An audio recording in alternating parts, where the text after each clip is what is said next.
गेल्या लेक्चरपासून आपण व्यापार चक्रांना सुरुवात केली आहे, जी आंतरराष्ट्रीय पातळीवरती अर्थव्यवस्थेत समस्या जाणवते. त्या समस्येचा अभ्यास करताना आपण सुरुवातीस त्याची व्याख्या बघितली. एक हॅबलरची बघितली, दुसरी केन्सची बघितली. आता सर्वसाधारणपणे व्याख्यानं असं दिसतं की अर्थव्यवस्थेत उत्पन्न, उत्पादन, रोजगार, किंमत पातळी, नफा, व्याजदर ही चले जर वाढत असतील तर साहजिकच त्यास तेजी असे म्हणणार. उत्पन्न, उत्पादन, रोजगार, किंमत पातळी, नफा, व्याजदर, भांडवलाची सीमांत कार्यक्षमता यांची मूल्ये जर कमी होत असतील तर त्याला आपण मंदी असे म्हणणार. हे सर्वसाधारणपणे आपल्याला या ठिकाणी दिसून येतं. आता या ठिकाणी त्यांनी शब्द वापरलेत व्यापारातील वाढ किंवा चांगल्या व्यापाराचा कालखंड. तर चांगल्या व्यापाराचा कालखंड किंवा व्यापारातील वाढ म्हणजेच काय असेल तर उत्पन्न, उत्पादन, रोजगार, किंमत पातळी, नफा, व्याजदर आणि भांडवलाची सीमांत कार्यक्षमता यांच्या किंमती वाढत आहेत किंवा अर्थव्यवस्थेचा विकास होत आहे.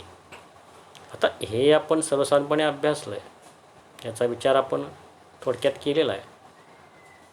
आता सर्वसाधारणपणे त्यानंतर आपण या लेक्चरमध्ये पाहिलं होतं ते म्हणजे व्यापार चक्राची वैशिष्ट्ये. थोडीशी रिव्हिजन आपण करतो आहे.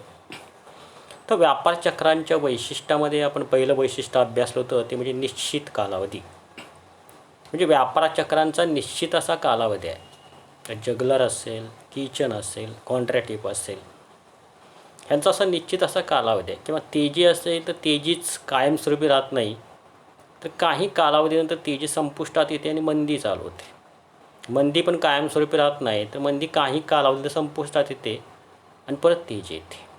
म्हणजे व्यापार चक्रांना निश्चित असा कालावधी आहे, ते अनिश्चित स्वरूपाचे असत नाहीत.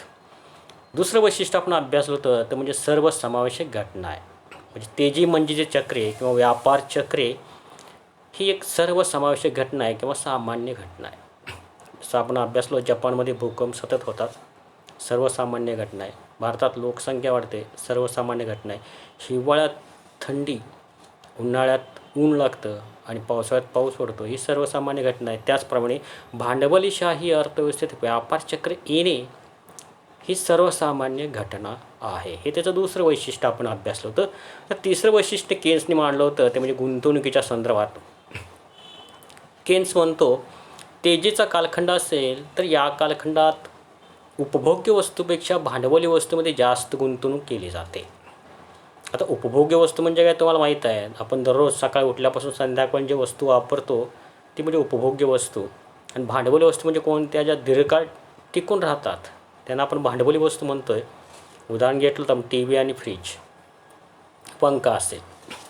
मग तेजीचा कालखंड असेल तर तेजीच्या कालखंडात भांडवलदार किंवा उद्योजक जास्तीत जास्त गुंतवणूक ही ज्या वस्तूला जास्त मागणी आहे त्याच्यामध्येच करतात. मग तेजीच्या कालखंडात भांडवली वस्तूंना जास्त मागणी असते, म्हणजे भांडवली वस्तूमध्ये ते जास्त गुंतवणूक करतात. आणि उपभोग्य वस्तूंना अशी वाढलेली मागणी असते, पण एक फिक्स मागणी असते. लोकांना जगण्यासाठी किती वस्तू लागतात तेवढीच त्यांची मागणी असते, त्याच्यापेक्षा जास्त वाढत नाही. पण भांडवली वस्तूंची मागणी ही वाढत असते तेजीच्या कालखंडात. म्हणून उद्योजक काय करतो तर तेजीच्या कालखंडात तो भांडवली वस्तूंच्यामध्ये जास्त गुंतवणूक करतो, का नफाही जास्त मिळणार असतो. पण उपभोग्य वस्तूमध्ये अर्थव्यवस्थेत गुंतवणूक ही भांडवली वस्तूंच्यापेक्षा कमी असते. कमी नसते, पण भांडवली वस्तूंच्यापेक्षा कमी असते. पण मंदीच्या कालखंडात मात्र उलटं होतं आहे की मंदीच्या कालखंडात भांडवली वस्तूंना मागणीच असत नाही. त्यामुळे भांडवली वस्तूमधली गुंतवणूक हा उद्योजक कमी करतो आणि उपभोग्य वस्तू या सतत लागणाऱ्या असतात. त्यामुळे साहजिकच उपभोग्य वस्तूंच्यामध्ये गुंतवणूक असतेच, पण ही गुंतवणूक भांडवली वस्तूंच्यापेक्षा जास्त असते. किंवा मंदीच्या कालखंडात उपभोग्य वस्तूंच्यापेक्षा भांडवली वस्तूमधली गुंतवणूक कमी राहते, कमी होते. हे त्याचं एक वैशिष्ट्य असलं दिसून येतं. आणि पुढचं वैशिष्ट्य आपण अभ्यासलं होतं ते म्हणजे आंतरराष्ट्रीय स्वरूप. व्यापार चक्रे ही आंतरराष्ट्रीय स्वरूपाची असतात. म्हणजे एका अर्थव्यवस्थेतून दुसऱ्या अर्थव्यवस्थेत जातात, दुसऱ्या अर्थव्यवस्थेतून तिसऱ्या अर्थव्यवस्थेत जातात. म्हणजे व्यापार चक्रे हे सगळे पूर्ण जग व्यापतात. म्हणून एक व्यापार चक्रे जागतिक स्वरूपाचे असतात, आंतरराष्ट्रीय स्वरूपाचे असतात. ती एक आंतरराष्ट्रीय समस्या आहे जी मॅक्रो इकॉनॉमिक्समध्ये अभ्यासली जाते. आता सुरुवातीस 1929चा जर विचार केला तर जागतिक महामंदी इंग्लंडमध्ये आलेली दिसून येते. इंग्लंडमध्ये अमेरिकेतून परत भारतात आलेली दिसून येते. म्हणजे व्यापार चक्र ही राष्ट्रीय नाही तर आंतरराष्ट्रीय किंवा जागतिक पातळीवरती उद्भवताना दिसून येतात. त्याच्यानंतरचं आपण वैशिष्ट्य पाहिलं होतं ते म्हणजे तीव्रता. तर तीव्रतेच्या स्वरूपात विचार केला तर व्यापार चक्रांचे आपण 4 प्रकारवरती पाहिले होते. जुगलर, कॉन्ट्रॅक्टिव्ह, किचन यांचा आपण अभ्यास केला होता. आता मोठं व्यापार चक्र असेल त्याची तीव्रता वेगळी असेल, लहान व्यापार चक्र असेल त्याची तीव्रता वेगळी असेल. पण तीव्रता ही सर्वसामान्यपणे उत्पन्न, उत्पादन, रोजगार, किंमत पातळी, नफा यांच्या मूल्यात किती बदल होतो आहे त्यावरून तीव्रता ठरवता येते. आता एखादं व्यापार चक्र असेल आणि त्याच्यात तेजीच्या काळात उत्पन्न, उत्पादन, रोजगार यांच्या किमती फारच झपाट्याने वाढत आहेत, म्हणजे तेजीची तीव्रता जास्त आहे. आणि मंदीच्या काळात फारच झपाट्याने किमती म्हणजे उत्पन्न, उत्पादन, रोजगार, किंमत तरी घटत आहेत, म्हणजे मंदीच्या काळातली पण तीव्रता त्या व्यापार चक्राची जास्त आहे. आता या उलट एखादं व्यापार चक्र असं आहे की ज्यात उत्पन्न, उत्पादन, रोजगारची किमती फार झपाट्याने वाढत नाहीत पण कमी प्रमाणात वाढतात, किंवा मंदीच्या कालखंडात त्यांच्या किमती फारच कमी प्रमाणात कमी होतात, म्हणजे त्या व्यापार चक्राची तीव्रता कमी आहे. म्हणजे एखाद्या व्यापार चक्राची तीव्रता जास्त असते किंवा एखाद्या व्यापार चक्राची तीव्रता कमी असते हे आपण उत्पन्न, उत्पादन, रोजगार, किंमत पातळी, नफा, व्याजदर, भांडवलाच्या सीमांत कार्यक्षमतेवरून मोजू शकतो. म्हणजे व्यापार चक्र ही वेगवेगळ्या तीव्रतेची असतात, हे त्याचं एक वैशिष्ट्य झालं. त्यानंतर पुढचं वैशिष्ट्य आहे म्हणजे तरंगलहरी. तर तरंगलहरीचा आपण थोडासा विचार केला होता. तरंगलहरी म्हणजे काय, तर पाण्यामध्ये खडा टाकला की लहर तयार होते, त्याला आपण तरंगलहरी म्हणतो. समुद्रातल्या लाटा आपण पाहिल्या तर त्या तरंगलहरीसारखे असतात. मग व्यापार चक्रामध्ये जी चल आहेत, एक म्हणजे उत्पन्न, उत्पादन, रोजगार, किंमत पातळी, नफा, हे तेजीच्या काळात वाढताना दिसून येतात. म्हणजे एक प्रकारचा डोंगर किंवा टेकड तयार होतं आहे. आणि मंदीच्या कालखंडात उत्पन्न, उत्पादन, रोजगार, किंमत पातळी, नफा यांच्या किमती फारच कमी येतात. मग त्यामुळे ते एक प्रकारची दरी तयार होते. मग ही कायम सतत अशी प्रत्येक कालावधीनंतर टेकड उतार असा एक प्रकारचा शिप उत्पन्न, उत्पादन, रोजगार, पातळी, किमतीची जर आपण मूल्य घेतली आणि त्याचा जर नकाशा काढला तर त्याचा जर विचार केला, ते जर पाहिलं आपण तर साहजिकच ते समुद्राच्या लाटेसारखे दिसतात किंवा लहरीसारखे दिसतात. आता पुढं मी तुमच्या एक मॅप टाकला आहे, ग्राफ टाकला आहे. तेजीचा कालखंड पीक म्हणलं तर तेजीच्या काळात काय होतं, उत्पन्न, उत्पादन, रोजगार, किंमत पातळी, नफा ही वाढलेली असते. मग टेकडी तयार होईल. आणि ज्यावेळी उत्पन्न, उत्पादन, रोजगार कमी व्हायला लागतं त्यावेळी तो उतार निर्माण होतो आणि तो उतार मंदीकडे येईल. ही एक प्रकारची लहर या ठिकाणी तयार होते आणि परत दुसरी लहर तयार होते आणि या लहरीतूनच एक प्रकारचा आपल्याला तरंग लहरीसारखा नकाशा किंवा समुद्रातील लाटेसारखा नकाशा दिसायला लागतो. म्हणजेच व्यापार चक्रांचं शेवटचं वैशिष्ट्य आहे की त्या समुद्रातील लाटेसारखे दिसतात किंवा त्यांचा जर ग्राफ घेतला तर ते तरंग लहरीसारखे दिसतात. हे आपण पाठीमागच्या लेक्चरला अभ्यासलं होतं, त्याचा अभ्यासही आपण केलेला आहे. मी थोडक्यात तुम्हाला माहीत असावं परत एकदा रिव्हिजन म्हणून हे मी पुन्हा घेतलेलं आहे. आता याचा पुढचा आपण अभ्यास करणार आहोत तो म्हणजे व्यापार चक्रांच्या अवस्था. तर व्यापार चक्राच्या अवस्था प्रामुख्याने 2 मानल्या जातात. एक म्हणजे तेजी आणि दुसरं म्हणजे मंदी. पण त्याच्यातही काही अर्थतज्ञांनी फरक करून व्यापार चक्राच्या 4 अवस्था केलेल्या आहेत. शुम्पटर यांनी तर व्यापार चक्राच्या 4 अवस्था मांडलेल्या आहेत. आता त्या ज्या अवस्था आहेत त्या प्रमुख अवस्थांचा अभ्यास आपल्याला थोडक्यात करायचा आहे. आता मी या ठिकाणी मांडलं आहे व्यापार चक्राची पहिली अवस्था म्हणजेच तेजी. हो, तर तेजीच्या काळात म्हणजे तेजीच्या कालखंडात वस्तूंना मागणी समाजाची हळूहळू वाढत असते. म्हणजे ग्राहकांची मागणी प्रामुख्याने किरकोळ व्यापाऱ्यांना असते.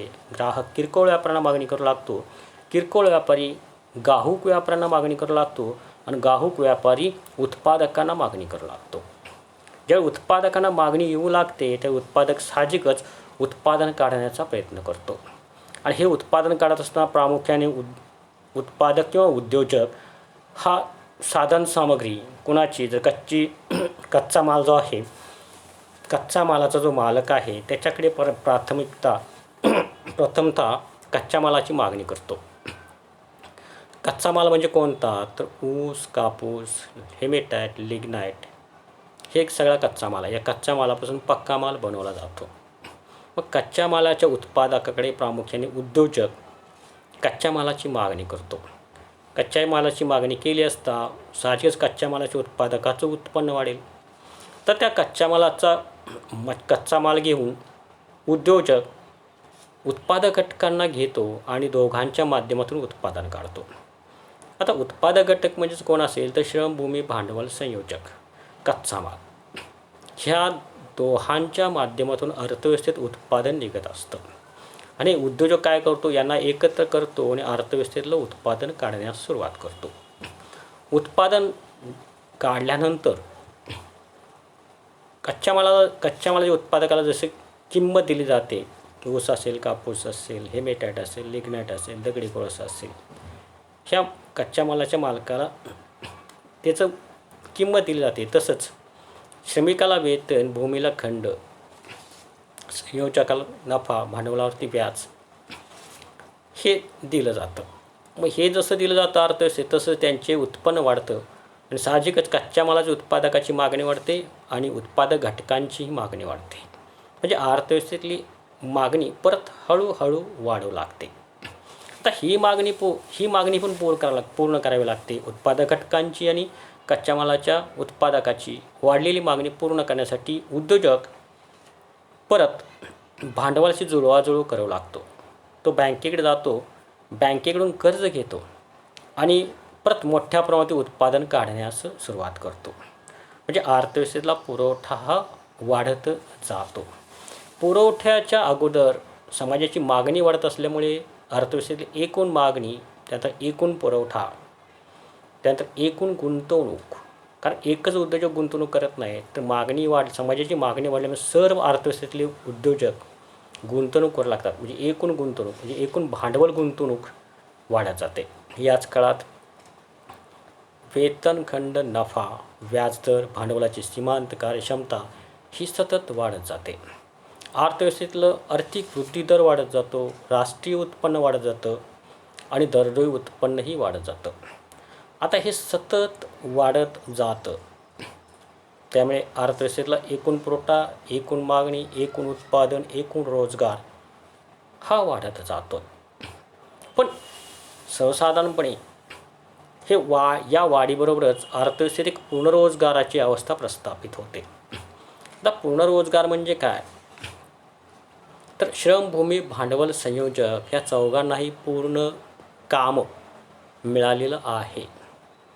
आता याच्यापेक्षा अतिरिक्त आपण श्रमभूमी, भांडवल, संयोजक अर्थव्यवस्थेत उत्पादनासाठी आणू शकत नाही. म्हणजे या सर्वांना काम मिळालेलं आहे. यानंतर जर मागणी वाढली तर अर्थव्यवस्थेत उत्पादन वाढत नाही तर फक्त वस्तूंच्या किमती वाढू लागतात. म्हणजे पूर्ण रोजगारानंतर अर्थव्यवस्थेत उत्पादन वाढत नाही तर वस्तूंच्या किमती वाढतात. कारण का? वस्तूंना मागणी वाढली असते पण पुरवठा निर्माण होत नसतो. त्यामुळे फक्त वस्तूंच्या किमती वाढू लागतात. मग वाढत्या किमतीला समाज किंवा ग्राहक हा नाकारू लागतो. वाढत्या किमतीला वस्तूंची खरेदी हा समाज करत नाही. त्यामुळे हळूहळू वस्तूंची मागणी कमी होऊ लागते आणि वस्तूंची मागणी कमी होण्यास सुरुवात झाली की अर्थव्यवस्था मंदीकडे वाटचाल करते. आता पहिल्या अवस्थेचा आपण विचार केलेला आहे. पहिल्या अवस्थेत अर्थव्यवस्था हळूहळू मागणी वाढते, मागणीच्या प्रमाणात उत्पादन वाढवलं जातं आणि उत्पादन वाढवण्याच्या नादात बँकेकडून कर्जे घेऊन परत गुंतवणूक केली जाते आणि या गुंतवणुकीतून परत उत्पादन वाढतं. त्यामुळे अर्थव्यवस्थेत एकूण पुरवठा, एकूण मागणी, एकूण रोजगार हा वाढत जातो आणि अर्थव्यवस्था या काळातच आर्थिक विकास करते. आणि ज्यावेळी पुनर्रोजगार प्रस्थापित होतो त्यानंतर मात्र वस्तूंच्या निव्वळ किमती वाढत जातात. त्यामुळे समाज त्या वस्तूंची मागणी करत नाही आणि मागणी कमी होताच अर्थव्यवस्था हळूहळू मंदीकडे वाटचाल करते. पण तेजीनंतर लगेच मंदी येत नाही, तर तेजी आणि मंदीच्या मधली अवस्था म्हणजेच घसरण होय. तर घसरण म्हणजे नेमकं काय? उत्पन्न, उत्पादन, रोजगार, किंमत पातळी, नफा, भांडवलाची सीमांत कार्यक्षमता हे सगळं घसरायला लागतं. हे सगळं कमी व्हायला लागतं, म्हणजेच घसरणीची अवस्था होय.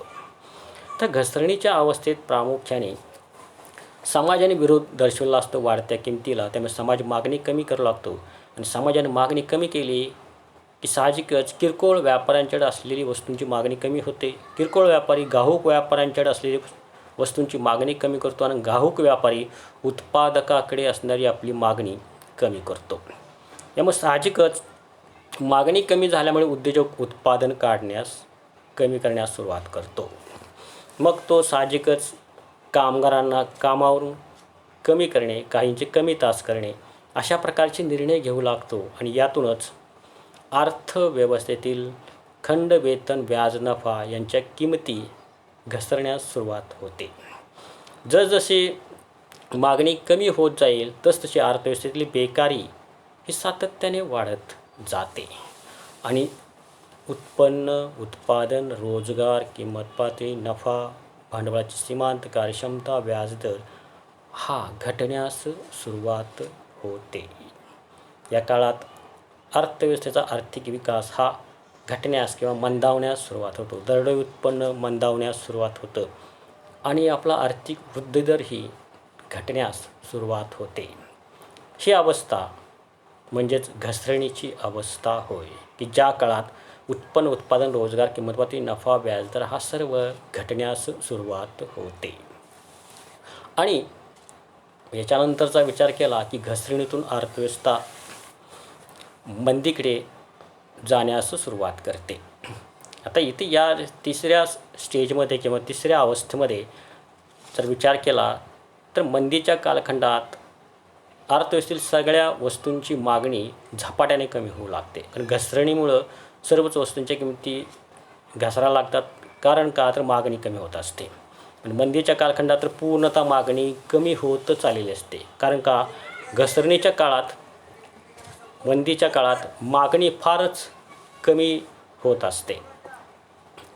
कारण का वस्तूंच्या किमतींचा परिणाम व्यक्तींच्या मागणीवरती होतो आणि लोकांनी मोठ्या प्रमाणात त्या वस्तू वापरलेल्या असतात आणि त्या वापरलेल्या वस्तू जुन्या झालेल्या असतात.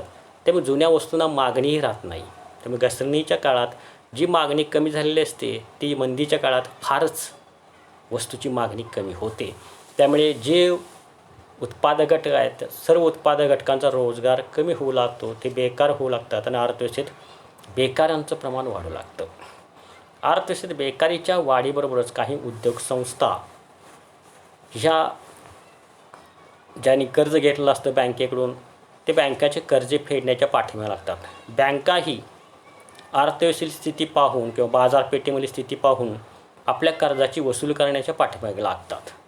बँकांची कर्जे फेडण्यासाठी काही उद्योजक उत्पादन खर्चापेक्षाही कमी किमतीला आपल्या वस्तूंची विक्री करण्यास सुरुवात करतात. यामुळे काही उद्योग संस्था दिवाळखोरीत जातात तर काही उद्योग संस्था दुय्यम स्थानावरती येऊन बसतात. फारच निराशाजनक वातावरण या मंदीच्या कालखंडात असतं. जे काही उद्योग संस्था पूर्णतः बंद होतात, काही उद्योग संस्था ह्या काही प्रमाणात टिकून राहतात आणि अर्थव्यवस्थेत पूर्णतः निराशदायक वातावरण राहतं. बेकारी जास्त असते, किंमती कमी असतात, मागणी कमी असते, नफा कमी असतो, वेतन कमी असतं आणि सर्व आर्थिक विकास ठप्प झालेला असतो. गुंतवणूक कमी असते आणि भांडवलाची सीमांत कार्यक्षमता, व्याजदर हे सर्व अर्थव्यवस्थेत कमी झालेलं असतं. त्यामुळे हा जो कालखंड असतो यास मंदीचा कालखंड असे म्हणतात. म्हणजेच आर्थिक चले मंदावलेले असतात किंवा आर्थिक स्थिती या ठिकाणी मंदावलेली असते. आता यानंतरचा जो कालखंड आहे तो म्हणजे पुनरुज्जीवनाचा कालखंड आहे. या कालखंडात अर्थव्यवस्थेत ठराविक कालावधीनंतर वस्तूंची मागणी वाढू लागते. लोकांच्या जवळ असणाऱ्या वस्तू या संपुष्टात येतात. त्यामुळे लोक हळूहळू वस्तूंना मागणी करू लागतात. वस्तूंना मागणी येऊ लागल्यानंतर उद्योजक थोडासा निर्णय घेत असतो की वस्तूचं उत्पादन काढावं की काय. पण एवढ्या मागणीमुळे उद्योजक लगेच वस्तूंचं उत्पादन काढत नाही, तर सरकार काही प्रयत्न करतं मंदी घालवण्यासाठी. सरकार मंदीच्या काळात सार्वजनिक बांधकामांना सुरुवात करतं। मंदीच्या काळात मोठ्या प्रमाणात बेकारी असते आणि बेकारी असेल तर वस्तूंना मागणी येत नाही, कारण बेकारांच्याकडे पैसाच नसतो, त्यामुळे ते वस्तूंना मागणीच करत नाहीत। त्या काळात सरकारने सार्वजनिक बांधकामे काढली जातात। सार्वजनिक बांधकामांच्या माध्यमातून बेकारांना रोजगार मिळतो आणि बेकारांना रोजगार मिळाला की बेकार वस्तूंना मागणी करू लागतात। समाजाची मागणी हळूहळू वाढू लागते। उद्योजक साहजिकच कच्च्या मालाच्या उत्पादकाकडे कच्च्या मालाची मागणी करू लागतो, उत्पादक घटकांना मागणी करू लागतो, परत उत्पादन काढण्यास सुरू होते। म्हणजे मागणीच्या प्रमाणातच उद्योजक उत्पादन काढण्यास सुरू करतो। परत वस्तूंची हळूहळू, कारण का उत्पादक घटकांचे उत्पन्न वाढू लागतं, समाजाचं उत्पन्न टोटल वाढू लागतं, समाज वस्तूंना मागणी करू लागतो। त्यामुळे परत उद्योजक बँकाकडून कर्जे घेऊन, कारण का बँकांनाही सतत पैसा स्वतःजवळ ठेवून चालत नाही, त्या ठेवीवरती व्याज द्यावं लागतं आणि प्रशासकीय खर्चही भागवावा लागतो। त्यामुळे बँकाही आपला व्याजदर कमी करतात आणि उद्योजकांना कर्ज देतात। त्यामुळे उद्योजक परत कर्जे घेऊन उत्पादन काढण्यास सुरुवात करतात आणि उत्पादन वाढीतूनच परत अर्थव्यवस्थेत तेजीकडे वाटचाल होते। या काळात कमी व्याजदराने उद्योजक कर्ज घेतात, परत गुंतवणूक वाढते, उत्पादक घटकांच्या किमती वाढतात, कच्च्या मालाच्या किमती वाढतात। या सर्वांना हळूहळू रोजगार मिळू लागण्यामुळे त्यांची मागणी वाढते आणि ह्या मागणीतूनच अर्थव्यवस्थेतील एकूण मागणी, एकूण पुरवठा, उत्पन्न, उत्पादन, नफा, किंमत पातळी ही वाढण्यास सुरुवात होते आणि अर्थव्यवस्था मंदीतून तेजीकडे वाटचाल करते।